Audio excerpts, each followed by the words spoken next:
लैन दे करके ये मैं चला तो कल रात ही हमने 2 ड्रामे देखे, एक शर पसंद है और दूसरा क्या है वो एक और पाकिज़ा एक और है ना। तो ऐसे निकले ऊपर के क्या बात है।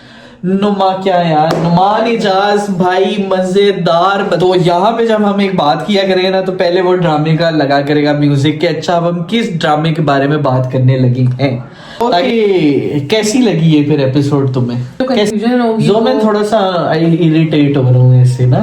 मैंने चीज नोट की वो ये थी कि कश्यप फाउंडेशन में याद है वो बेसिकली जैसे अभी रिसेंटली केस नंबर 9 आया है, फिर उसके बाद अब एक और पाकिज़ा आ रहा है, और किस तरह से साइबर क्राइम और FIA इन सबको इन्वॉल्व करके वो एक केस प्रिपेयर कर सकते हैं, और रेस्टोरेंट से लेके वो होटल में पहुंचते कैसे हैं इस चीज के ऊपर ये उन्होंने बताया है कि एक और इम्पोर्टेंट पॉइंट जो रेज करने वाला है वो ये है कि जो इंस्पेक्शन ऑफिसर है आयो मैं जल्दी से सॉरी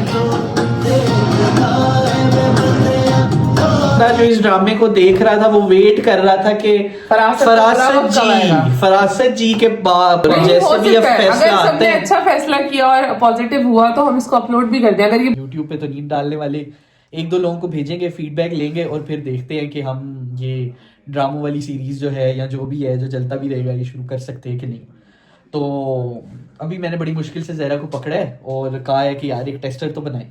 तो कल रात ही हमने 2 ड्रामे देखे, एक शर पसंद है और दूसरा क्या है वो एक और पाकिज़ा।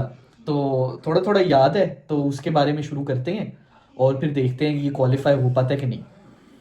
तो यहाँ पे जब हम एक बात किया करेंगे ना तो पहले वो ड्रामे का लगा करेगा म्यूजिक के। अच्छा अब हम किस ड्रामे के बारे में बात करने लगी हैं ताकि हम वो भी डालेंगे ना जरा शशके के साथ के। अच्छा डायरेक्ट ड्रामा देखना है, ये मैं चला देता हूँ यहाँ पे। अच्छा पहले एक और पाकिज़ा देखना है, एक और पाकिज़ा देखते हैं, उसका वो लगाते हैं और वो फिर आया करेगा ना कि इंट्रो हमारा देखना है तो यहाँ पे वो मतलब फॉरवर्ड करके आ जाओ, नेक्स्ट ड्रामा देखना है यहाँ फॉरवर्ड करके आ जाओ। मेरा ख्याल है अब वो चीजें चली गई हैं कि थोड़ा सा शुरू करते हैं क्योंकि कंपटीशन बहुत ज्यादा है। शुरू हो भी गया डॉक्टर। अच्छा ये वीडियो लगेगा उसके बाद हम आ जाएंगे। लो जी ये चलो जी डिस्कस करते हैं। पहले तो मुझे बताओ कि कैसी लगी ये फिर एपिसोड तुम्हें, कैसा जा रहा है तुम्हारे लिए ड्रामा? अच्छा मेरे लिए मुझे लगता है कि हमें अब हमने उधर नहीं देखना, अब हमने एक दूसरे को देखना है। की दोनों एपिसोड्स है ना, जैसे एपिसोड नंबर 11 और एपिसोड नंबर 12 एक और पाकिज़ा की। अच्छा हम उन दोनों को ही रिव्यू करेंगे जिसमें से मेरा ख्याल है कि 11 तुमने देखी नहीं है, 12 तुमने देखी है। हाँ ठीक है, तो उसकी वजह से जो कंफ्यूजन होगी जो मैं थोड़ा सा इरिटेट हो रहा हूँ इससे ना। चलो चलो दरवाजा बंद करके जाओ, ये भी चलता रहेगा सारा। जो एपिसोड नंबर 11 है उसमें भी मतलब काफी प्रोग्रेस किया ड्रामा, और एपिसोड नंबर 12 में तो खैर फिर मेन उन्होंने चीज दिखाई दी जिसको वो 11 में भी उठा रहे थे। तो अब तुम बताओ कि तुम्हें 11 को करना है कि नहीं करना है, या तुमने सुनना है कि 11 याद भी नहीं आ रहा तो मैं देख भी नहीं पाया। तो 11 को मिस कराओ, कल वाले की बात करो। अच्छा कल जो मैंने चीज नोट की वो ये थी कि कश्यप फाउंडेशन में याद है वो एक्सपो सेंटर की रोड पे जाते हैं तो कश्यप फाउंडेशन आता है। कल भी मैं जहरा से यही बात कर रहा था कि कश्यप फाउंडेशन वालों ने बनाया है, तो हम लोग यही बात कर रहे थे कि ये लोग ड्रामे बनाते रहते हैं। तो मुझे तो ड्रामे का इटसेल्फ जो थीम है वही बड़ा पसंद आ रहा है और मेरा ख्याल है कि ऐसे ड्रामे बनने चाहिए और मोस्टली कमर्शियल लोग ऐसे ड्रामे शायद नहीं उठाते। तो ऐसे फाउंडेशंस को जिनको हेल्प ही होगा ये ड्रामा दिखा के लोगों जो भी उन्होंने हमारे मुआशरे में चीजें ठीक करनी होती हैं तो वो यहाँ पे भी इन्वेस्ट करें ताकि कुछ ठीक हो सके। क्या ख्याल है तुम्हें इस बारे में? हाँ मुझे भी यही लगता है कि बेसिकली जैसे अभी रिसेंटली केस नंबर 9 आया है, फिर उसके बाद अब एक और पाकिज़ा आ रहा है, और भी इस तरह के सिमिलर कुछ ड्रामे शो किए जा रहे हैं जिनका मेन मकसद ये है कि लोगों को अवेयरनेस दी जाए कि उनके पास कौन कौन से राइट्स हैं। बहुत सारे लोग होते हैं जिनको उनके राइट्स पता ही नहीं होते, उनको पता ही नहीं होता कि ये चीज़ को कानूनी तौर पर भी रिजॉल्व किया जा सकता है। उसमें मुझे लगता है कि एक और Pakiza is also playing a vital role, क्योंकि उसके थ्रू आपको बहुत से ऐसे सोशल मीडिया इंस्टेंसेस जहाँ पर लोगों की वीडियोस आउट होती हैं, पिक्चर्स आउट होती हैं, उसके बारे में वो क्या कर सकते हैं और कैसे किस तरह से साइबर क्राइम और FIA इन सबको इन्वॉल्व करके वो एक केस प्रिपेयर कर सकते हैं, और फिर उसके बारे में जिसने उसको आउट किया है उस बंदे को सजा मिलनी चाहिए और उसे जरूर मिलनी चाहिए। तो इसी तरह की जो चीजें हैं वो एक और पाकिज़ा ने अपने अंदर मतलब इसका बेस इन्होंने, मैं कहती हूँ पहली एपिसोड का पहला सीन बहुत ही जबरदस्त मुझे नहीं अब याद आ रहा पहला सीन ही वही होता है ना कि वो यासीन दरवाजा खटखटा रहा होता है अंदर। हाँ मतलब थोड़ा सा इन्होंने थोड़ा सा डायरेक्शन इस तरह से चेंज है कि थोड़ी सी चीज दिखाते हैं और फिर गायब कर देते हैं, नहीं ये दिखा दूसरे सीन में चले जाते हैं पास्ट और प्रेजेंट दिखा फिर दूसरे सीन में मेरा ख्याल है 3 चीजें इकट्ठी चल रही हैं, पास्ट चल रहा है, एक प्रेजेंट चल रहा है और एक फिर कोई आमना बीच का है। आमना और गौहर का चल रहा है साइड पे। हाँ जो वो भी है। उस साइड पे मतलब उन्होंने हर स्टोरी तो खोली हुई है और हर किसी का कोई ना कितनी कोई कितनी स्टोरीज रोल खोली है। हुई है इन्होंने? नहीं खुली तो सिर्फ पाकीज़ा की स्टोरी गई है, बीच में उन्होंने आमना और गौहर को भी दिखा रहे हैं, उनकी प्रोग्रेशन दिखा रहे हैं, उसके अलावा तो कोई और स्टोरी नहीं खुली हुई, बाकी सारा फोकस हाँ, पाकीज़ा पे ही हाँ, है। हाँ, हाँ। लेकिन पास्ट को भी बार बार वो शुरू की 5 एपिसोड या 3 नहीं 4 एपिसोड्स में इन्होंने पास्ट में जो पाकीज़ा के पेरेंट्स के साथ उसका हर बंदे के साथ रिलेशन अलग अलग तरह दिखाया, पहले भाई के साथ दिखाया, फिर माँ के साथ दिखाया, फिर बाप के साथ, और फिर यासीन के साथ हुआ क्या था वो चीज सारी उन्होंने 4 एपिसोड में क्लियर कर ली है। अब जो 10th episode I, 11th episode I या 12th आई है, उसमें पास्ट का इतना जिक्र नहीं है, पास्ट का कोई सीन नहीं है हाँ, basically। हाँ। मेरा ख्याल है कि उन्होंने क्लियर कर दिया पास्ट के थ्रू हमें कि हुआ क्या कौन था, कौन हाँ। क्या था, फैमिली डायनेमिक्स क्या थे आपस में, पाकीज़ा के साथ बाकी बहन भाइयों का क्या उसका रिलेशन था, उसके माँ बाप से क्या था, वो सब कुछ उन्होंने बड़े अच्छे से क्लियर कर दिया। जो चीज अभी अनक्लियर रखी हुई है वो एग्जैक्टली उस दिन हुआ क्या था, मतलब इंसिडेंट के वक्त नहीं, लेकिन रेस्टोरेंट से लेके वो होटल में पहुंचते कैसे हैं, इस चीज के ये ऊपर उन्होंने बताया है। ये उन्होंने बताया है कि वो भाग के होटल के कमरे में बट चले गए थे। मतलब इट डजंट मेक सेंस कि आप भाग के किसी होटल के कमरे में क्यों चले जाओ। मेरा ख्याल है कि अब मैं तुमसे जैसे loopholes है। हमेशा एक बात करता हूँ कि इतने लूप होल्स देख लेनी चाहिए, नहीं ड्रामे को आपने- फिल्म को थोड़ा सा फिल्म समझ के और ड्रामे समझ के ही देखना चाहिए, क्योंकि हम फिर शुरू हो जाते हैं ये क्या लॉजिक है वो क्या लॉजिक है, तो फिर उसका वो ना मजा किरकिरा हो जाता यार है। लेकिन मुझे फिर भी लगता है कि ये तो बेवकूफाना वो मूव दिखाई गई है ना, नहीं कि आप- उन्होंने बड़ा सही आप दिखाया कि वो main पे बैठ रहते। खैर हम एपिसोड से हटते जा रहे हैं क्योंकि हम पहली बार कर रहे हैं तो शायद इसलिए हटेंगे। और वैसे भी हमने पीछे 11 एपिसोड्स का एक रिकैप भी तो देना होगा, क्योंकि हाँ, हमने वो लेकिन बीच हमने में बताया सुना है, नहीं हमने ना, एपिसोड हम- नंबर 1 से नहीं स्टार्ट किया हमने। हाँ हमने बताया नहीं ना कि हम अभी रिकैप दे रहे हैं। मेरा ख्याल है हम काफी कंफ्यूज्ड सा रिव्यू कर रहे हैं। हाँ ये वो सॉर्टेड नहीं है, लेकिन मुझे Sorted लगता है नहीं है। सॉर्टेड भी है। हाँ। यही डिस्कशन सारी हुई है बताने के लिए, बहरहाल मैंने अगर- रिकैप बताया है। अगर जो भी देख रहे हैं हमें और वो ये ड्रामा शुरू करना चाहें तो उनको जरूर करना चाहिए, क्योंकि ड्रामे ने अपनी तरफ हुक किया है, पहली एपिसोड से हुक किया पहले है। scene से। हालांकि ना मुझे इसका वो मेन रोल पसंद है, मेन Lead। मेल कैरेक्टर पसंद है, ना मुझे मेन फीमेल कैरेक्टर पसंद है। कैरेक्टर्स मुझे बिल्कुल पसंद नहीं है जो भी प्ले कर रहे हैं, लेकिन क्यों? मजा आ रहा है। स्टोरी जो एक तरह दहकती बहकती चल रही है। ऐसे और भी ड्रामे हैं जो शुरू ऐसे दहकते बहकते होते हैं, एंड में कहीं गायब हो जाते हैं। हाँ। आई होप कि ये वैसे गायब नहीं होगा, और जो भी हमें देख रहे हैं ये ड्रामा देखें। रिव्यू अभी ऐसे ही चल रहा है तो स्लोली हम इसको पकड़ेंगे और चीजें देखेंगे। लास्ट एपिसोड के बारे में कोई मेन चीजें बात कर देते हैं कि उसमें इन्होंने ये सेलिब्रेट किया कि जो वो उसका हस्बैंड है और जो भाई है दोनों इकट्ठे होके आ गए हैं उसका साथ देने। तो जो है वो औरत ने जो एक शुरू किया स्टेप लेके जो वो आगे चलती है, तो जब मर्द भी उसको ज्वाइन कर लेते हैं दोनों, जो कि एक भाई है एक शौहर है, तो उसकी पावर जितनी उसको आ गई है। और जो वकील थी उसका भी बहुत अच्छा जेस्चर था कि उसने सेलिब्रेट किया।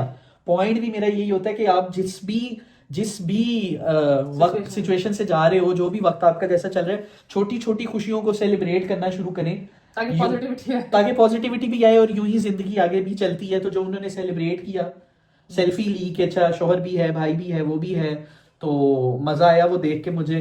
और खत्म उन्होंने बड़े हैवी नोट पे किया जहाँ पे वो जो वकील का शौहर होता है उसकी जो भी वो शायद उसकी सेकंड वाइफ है या जो भी है वो आ चुकी है।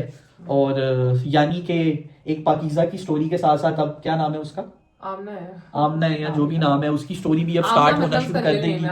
हाँ जो भी है, तो गोहर की स्टोरी भी अब शुरू होना चलना शुरू हो जाएगी। अब तक के गोहर को बहुत ज्यादा ग्रीन फ्लैग दिखाया जा रहा था इनके कपल को, क्योंकि इन्होंने एक दूसरे के पास्ट को बिल्कुल भी एक्सप्लोर नहीं किया। और वो बस और अब देखेंगे कि जब पास्ट सामने आता है तो फिर ही पता चलता है। जैसे ये भी एक टॉपिक था कि शुरू में प्यार तो चलता रहता है, लेकिन जब थोड़ी सी मुश्किलात आती है फिर पता चलता है। फराज तो उस पे टिक हो गया, वो आ गया था।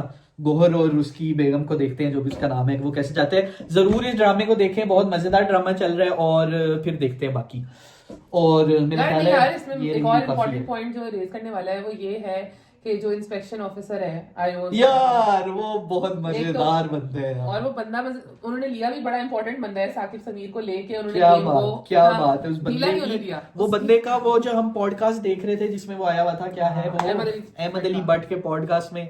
यार प्लीज ये देखें, आईओ ऑफिसर है वो, और FBI कहने लगा था FIA का ऑफिसर है जो कि तफ्तीश कर रहा है अब। और तफ्तीश में लेकिन आप ये देखो कि उसने शुरू में जो सवालात किए हैं, मेरा जो मेन कंसर्न है, मुझे लगता है बहुत सारे लोग उस सवाल से बचने के लिए ही बेसिकली केस को आगे नहीं लेके जाते हैं। और वो बिल्कुल ही शुरू में पाकीज़ा से क्वेश्चंस करने का, वो भी उसके अपने भाई के सामने और उसके शौहर के सामने और XYZ बंदे जो साथ उसके बैठे हुए हैं, दूसरे वकील वगैरह, उनके सामने उसने वो इतने ज्यादा अनकंफर्टेबल क्वेश्चंस पूछ के पाकीज़ा को बेसिकली पक्का कर रहा है कि क्या ये बंदी आगे जाएगी भी कि नहीं। क्योंकि बहुत सारे, मैं अगर आप अपने पे रख के देखो खुदा ना खास्ता, तो आप उन क्वेश्चंस को सुन के बैक स्टेप हो जाते हो कि इतने लोगों के सामने इस तरह के क्वेश्चंस हुए तो हम इनका आंसर कैसे करेंगे। बिल्कुल, लड़कियों के लिए सबसे ज्यादा मुश्किल होता है, लड़कों के लिए भी मुश्किल होता होगा। अगर ऐसे सवाल, अभी फराज के बारे में भी आएंगे, बहुत मुश्किल तो है। वो उनके इवन लिए के मुश्किल होगा। भाई और शोहर का बैठना सामने है। साथ कि वो ये सवाल की जा रही है, सब बड़ा मुश्किल है। तो credit goes to the team हाँ। जो भी ये चला रही है। और अब हम इसको कट शॉर्ट करते हैं। एक और ड्रामा मेरा बहुत बड़ा फेवरेट, आमिश तो का उसको उस favorite। पे बात करते हैं और इसको प्लीज देखें। ओके जी, शुरू यार करते हैं। ऐसे एक और पाकीज़ा को इतना सारी देखना, और आमिश ने कहा है कि उसे सहर और नवीर पसंद नहीं है, लेकिन मैं सहर की बहुत फैन होती जा रही हूँ। मैं शुरू में मुझे सहर बिल्कुल पसंद नहीं थी, इतनी नहीं पसंद थी, मतलब सहर बस जस्ट सहर थी मेरे लिए। लेकिन जिस तरह के प्रोजेक्ट्स वो चूज करी है, स्पेशली मावरा और सहर, इन दोनों पे तो बहुत 100% मेरा भी यकीन है कि अगर इन दोनों का प्रोजेक्ट है तो उसमें बहुत ज्यादा डिटेल किसी अच्छे टॉपिक को लेके होगी। जैसे आपने मावरा का जमा तकसीम देखा है, सहर ने ऑलरेडी तनमन नीलो नील एक बहुत हैवी प्रोजेक्ट किया था जो इस सोसाइटी की और एक मॉब कल्चर के ऊपर था, और वो बहुत जबरदस्त प्रोजेक्ट था। मतलब उसके बाद सहर ने किया है जिनकी शादी उनकी शादी, वो भी बहुत अच्छा और मजेदार। क्योंकि आपको हमारे पास इस वक्त हॉरर कॉमेडी नहीं बन ठीक है, ठीक है, कट शॉर्ट करते हैं। कट शॉर्ट नहीं होगा, तुमने सहर की बुराई क्यों की है? मैंने बुराई नहीं की, मैंने ये कहा तो मुझे मेरे को पसंद नहीं नहीं है, पसंद, लेकिन क्यों इसको नहीं कट शॉर्ट करते हैं, नए ड्रामे पे आते हैं। ये कोई बात नहीं है, इंट्रो पसंद है। चलाता हूँ मैं जल्दी पसंद है से। सहर हमें, सॉरी।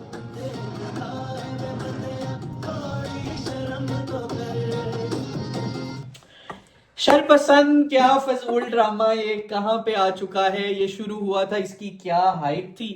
क्या ये ड्रामा जब उठा है ना तो ऐसे निकला है ऊपर के, क्या बात है। नुमा क्या यार, नुमान इजाज भाई मजेदार बंदा। उस एक बंदे को रख लो, आपको 3-4 बंदे रखने की जरूरत नहीं पड़ती।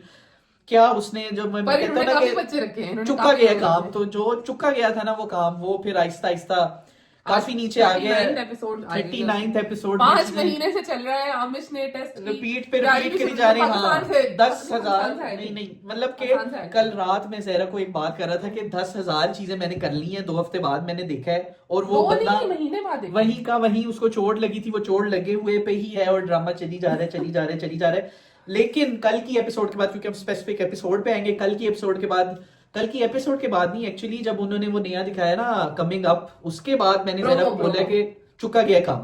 क्योंकि हर बंदा जो इस ड्रामे को देख रहा था वो वेट कर रहा था कि फरासत जी के फरासत जी का बुरा वक्त कब आएगा।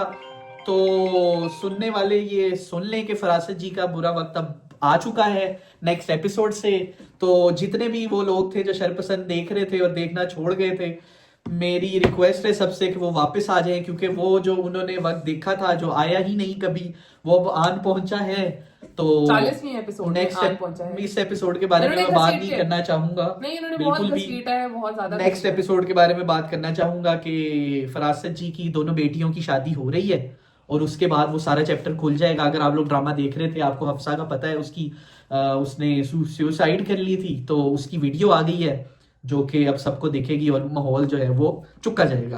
तो ये है बस मेरा। ऑलरेडी उसमें जो वली है जो कि हफ्सा का भाई है, वो वैसे भी उससे शादी बदला। हाँ, मुझे लग रहा था शायद ये वीडियो भी वली के पास ही हो और अब वो इसको करेगा क्योंकि जब उसकी शादी हो गई हो। मुझे ये लगता है कि वली के पास ही, क्योंकि वो वली से ही बात कर रही है उस वीडियो में जो उन्होंने प्रोमो में दिखाया कि वली भाई इसने मेरे साथ वली से बात कर रही है। किया ये है कि वली ने फरासत जी, यार एक तो वो जो क्या है खातून का नाम नादिया अफगन जैसे कहती है ना, कैसे कर लेते हैं फरासत साहब, कैसे कर लेते हैं आप। तो जो फरासत साहब ने अपनी दोनों नादिया अफगन दोनों ड्रामों में है। Nadia Afghan is going great. मैं वो कहना चाहूंगी कि एक और पाकिस्तान में भी नादिया अफगन ने गेम चुकी हुई है और इधर बिल्कुल ऑपोजिट रोल है। इधर बिल्कुल मासूम गाय, वहां पे भी फैरिस का इस तरह का, मतलब मासूम तो उधर भी है लेकिन इधर मासूम गाय बनी हुई है। क्या गाय नहीं है, मतलब नहीं मासूम गाय, हाँ मतलब कि मासूम जो लोग होते हैं उनको मासूम गाय कहते हैं हमेशा। खैर, अब हम अगर ऐसे इन टॉपिक्स पे बात करने लगे तो हमें ये गाय जानवरों के बारे में ख्याल रखना पड़ेगा। तो ये है हमारा शरपसंद के बारे में, मैं इससे ज्यादा और कोई बात नहीं करना चाहता। तो ये है 2 ड्रामों के, इसको वीडियो जाएगी वो समझे कि हम उसे इतना एलिजिबल समझते हैं कि हमारा फैसला वो करे और नहीं, जैसे हो भी अब सकता है। फैसला अगर आते सबने हैं अच्छा फैसला किया और पॉजिटिव हुआ तो हम इसको अपलोड भी कर दें। अगर ये बहुत अच्छी लगी तो हम इसको अपलोड कर सकते हैं। देखते हैं इट्स अ देखते रैंडम हैं। काइंड ऑफ तो मिलते हैं इंशाल्लाह नेक्स्ट वीडियो में। अपना बहुत ख्याल रखिएगा। अल्लाह हाफिज। अल्लाह हाफिज।